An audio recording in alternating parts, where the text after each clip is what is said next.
So I want to talk a bit about subconscious.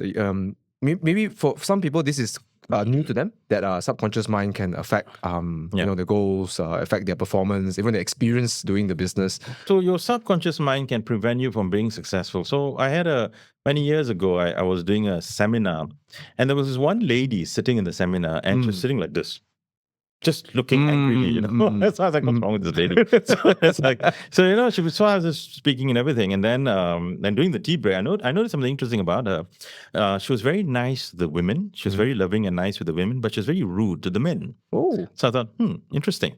So I noticed that. And then during the tea break, I went up to her and I asked her, I said, hey, you're right. And she said this. She said, all men are bad. I said, whoa. Wow. I thought, oh, gosh. Good introduction. I said, yeah, I had to get one of these. So she said, all men are bad. And I'm just waiting to see when you are bad as well. So I said, oh, she's there to your face. Yeah. Wow. Yeah.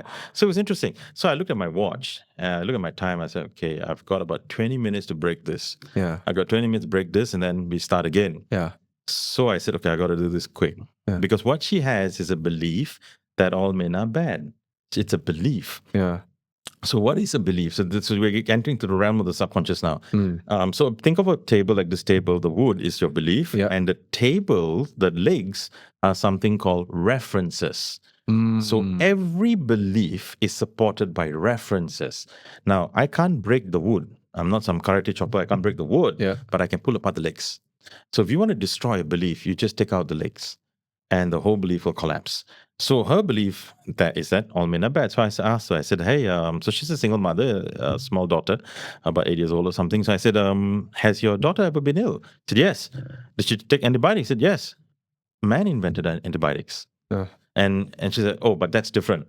So of course she dismissed it like that. And then and I kept going on. And each time I would say, yeah, but a man did that. A man invented that. A man did this. So then she's starting to shake a little bit now. She's realizing that belief is not standing on very strong legs. And then I realized that her belief is based on references. All beliefs are based on references. So I asked this golden question. And anyone listening, you can use this golden question. The golden question is, how did you come to believe that? What happened in your past that made you believe that all men are bad? It's because she has a reference. Nobody's born believing that. I said, how did you come to believe that? And she said, she said when she was growing up, her father left the mother and ran away. And then the mother started doing business, and the mother did some business with some men, and the men all cheated the mother. And then the women were always there to be nurturing and supportive. So the women always helped her out, but the men always cheated her. And when she got married, her husband ran away as well.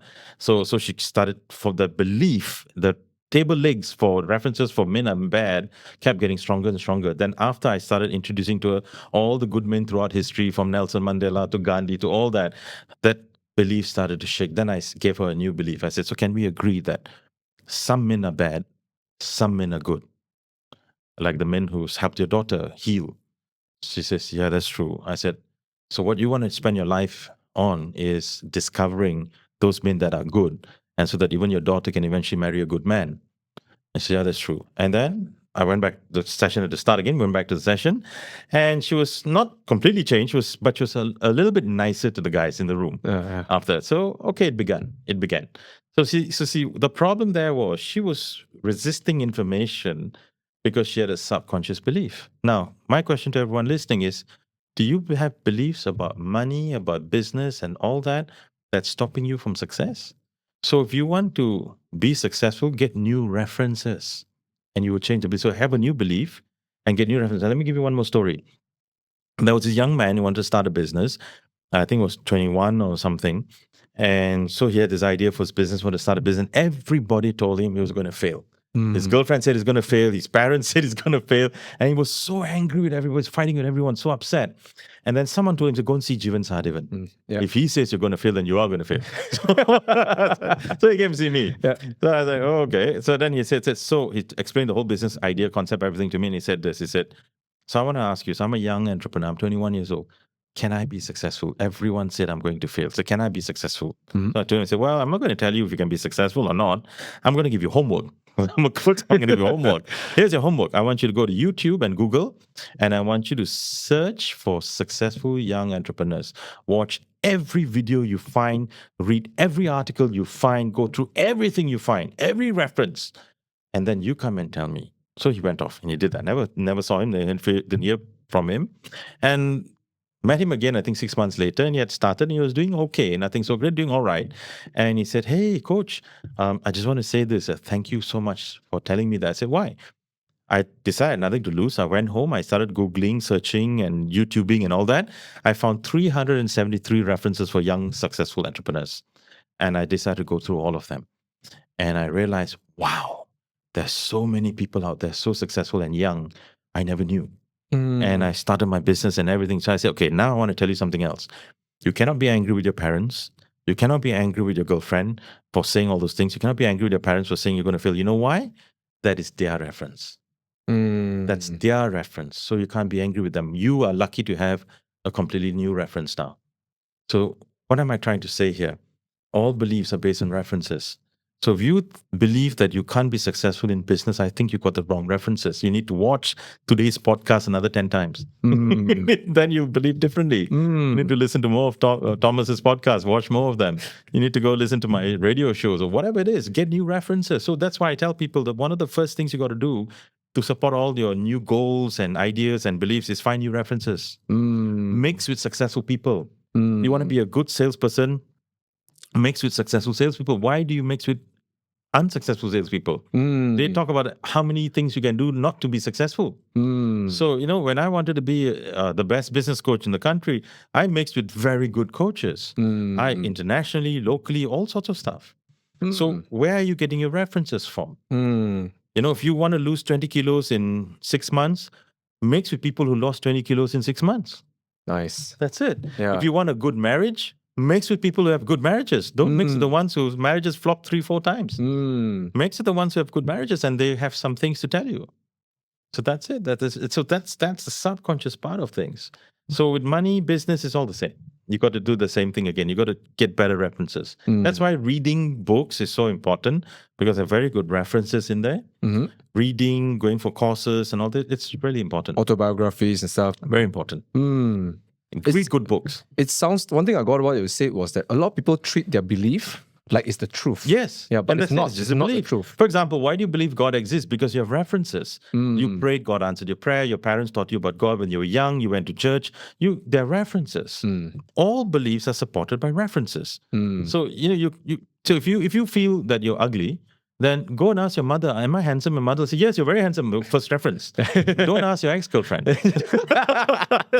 I hate your face. Exactly. She ain't going to say that. Yeah. So you know what? Come and ask me, I'll say you're handsome. But you see my point, You choose your references. People are choosing bad references, and then they're believing it more and more.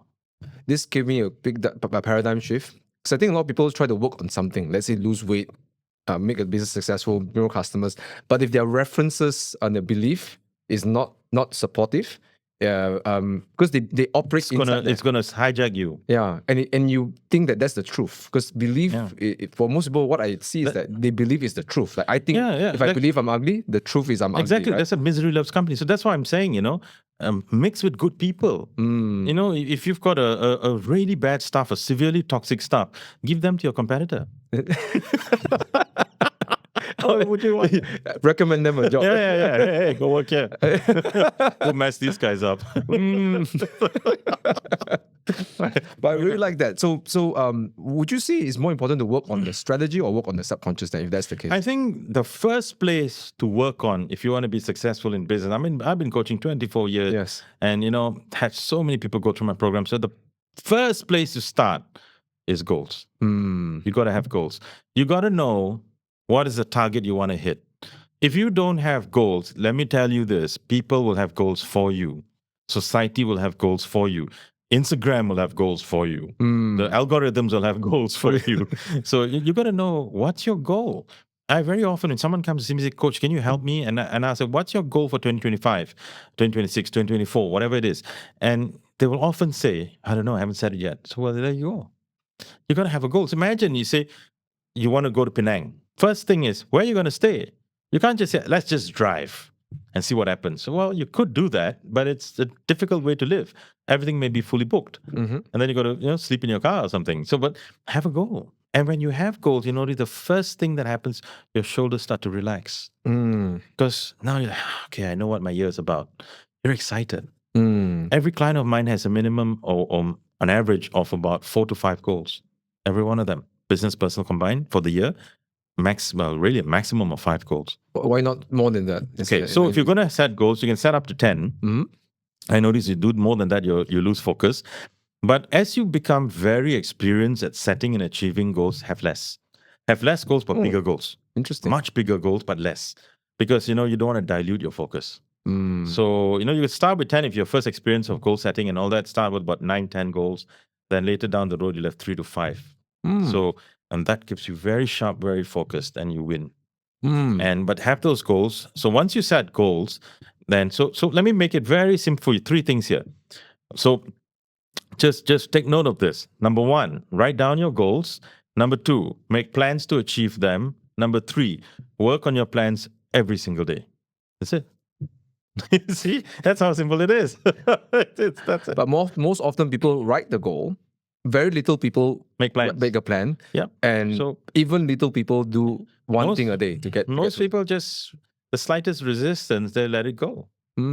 They don't have the grit to push through. They don't do that. So you want to, and here's a philosophy that you want to have that will help you a lot. Get everything you can out of all you've got. Get everything you can out of all you've got. You've got a database of say 200 people Get everything you can out of all you got. Ask them for some referrals, talk to them. Get everything you can out of all the staff you've got. Get everything you can out of all the budget you've got. Keep thinking like that. Get everything you can out of all you've got. And boom, success will come to you. Think like that. And I think for business people, business owners, entrepreneurs, your most valuable asset is not your money, it's your time. So I created a formula to help you make full use of your time. I call it Haboo. Haboo is your best friend. Habu. Haboo stands for, I invented this formula because I wanted my clients to understand that Haboo is your best, he's typing it up. I'm typing it up. Haboo is your best friend. So Haboo stands for highest and best use. So let me ask you a question. What's the highest and best use of your time on a Monday morning at work? What's the highest and best use? So here's the thing. For example, I'll never wash my car, ever. Why? Because for $20, the guy at the gas station will wash the car. Why would I waste my time washing my car? I can read a book during that 1 hour and someone's washing my car. Of course, my mom will scold me for not washing my car. She's old school. But she'll scold me. But the only time I wash my car is when I want the exercise. I'll never clean my house because for 200 ringgit, a maid can clean my house. Why would I do it? Haboo. Highest and best use of my time is to clean the house. So why would you do any work in your office that your staff can do? You could hire someone to do it. Why would you ever do it? I force my clients to get drivers, to have a personal assistant, to have all of those things. Now, why would you do anything that somebody else can do? Highest and best use. So in my business, everything is outsourced except coaching. I do that. Highest and best use. So you got to ask yourself, what's your Haboo? So when you hire staff, what's their Haboo? What's their Haboo? Get them highest and best use. Why would you put the staff somewhere where they can't perform? Or get them to split so thin that they can't do well, right? Yeah. Why would you do that? So you got Haboo away. Haboo is your best friend. I love it. Haboo is your best friend. Yeah. So this you got to think about so many gems today. So this is a very important gem. I'm gonna say this, right. I believe this is one of the most important gems. Maybe it's tied to mental health. Because I think a lot of people get so many inspiration. I say this because we get on TikTok and Instagram, all that. I mean, I had a friend who's a partner of a law firm, a big law firm, and she was saying, why can't you just wash your house? Why are you so lazy? He said, I hired a cleaner will wash. She said, why you want to waste money on the cleaner? I said, look, I tell you what, I take that money, I'll pay you. Can you wash my house? I'll pay you. Because I'd love to tell people I got the partner of a law firm washing my house. I just love to say that. She was so angry at me. But that's how. But they woke her up for sure. Yeah, it did. Because you see, you got to ask yourself, hey, wake up to how much time you have on earth. I used to do this one exercise with my clients. I stopped it because it's quite a terrifying exercise, actually. It's quite scary. So I stopped it. I no longer do it. But if you guys want to try it on, you can try it on. It's a fun exercise. So here's what it is. You go to the fish shop, you get a goldfish bowl. And then the average human being lives till about 80 years old. So 80 years old is 4,000 weeks. Yeah. So it's 4,000. So if you are 40 years old today, you have 2,000 left. 2,000. So you go and buy, you buy these marbles to the number of weeks that you have left. Say you're 40 years old and you buy 2,000 marbles. Every Sunday you pick up one marble, and on a Sunday you pick up the marble and you talk to yourself. You talk about your week, talk about the pains, the things that went well, that went badly, discuss it with yourself, and then you throw it away. And you don't keep the marble, you throw it away. And when the level goes down, you're going to die. And that's scary as heck. But you know what? So I stopped it because people started freaking out. They're like, oh my God. Yeah. And then, of course, if you eat roti chana every day, then you might go sooner. but if you do stem cell therapy or you exercise and eat well, then you can add marbles to the bowl. Then you're going to live long. But it's scary, but it reminds us of how finite everything is, that you're not here for very long. Average human beings living till 80 years old, and that's not a very long time. So, how many Christmases do you have till you're 80? If you're 70, that's 10 Christmases. That's not a long time. So I would say, Haboo away. Get the most out of your time. And, work hard, yes, but Haboo. Hey guys, thank you so much for watching the Keep It 100 podcast. If you enjoy our content, you probably want to subscribe to the Keep It 100 newsletter as well. See, when I started this podcast, I realized that a lot of people just like myself who want to live the 100 life. And that 100 life for you could be many different kinds of aspects. And whatever it looks like for you, I believe that there are 3 important areas that we have to grow. Number 1, mindset. Number 2, money and finances. And number 3, lifestyle. So what I'm doing in this newsletter is to share my personal insights around these 3 areas of our life so that we can start moving towards our 100th life. If you'd like to get this content and all these insights, please subscribe to the newsletter in the link in the description below.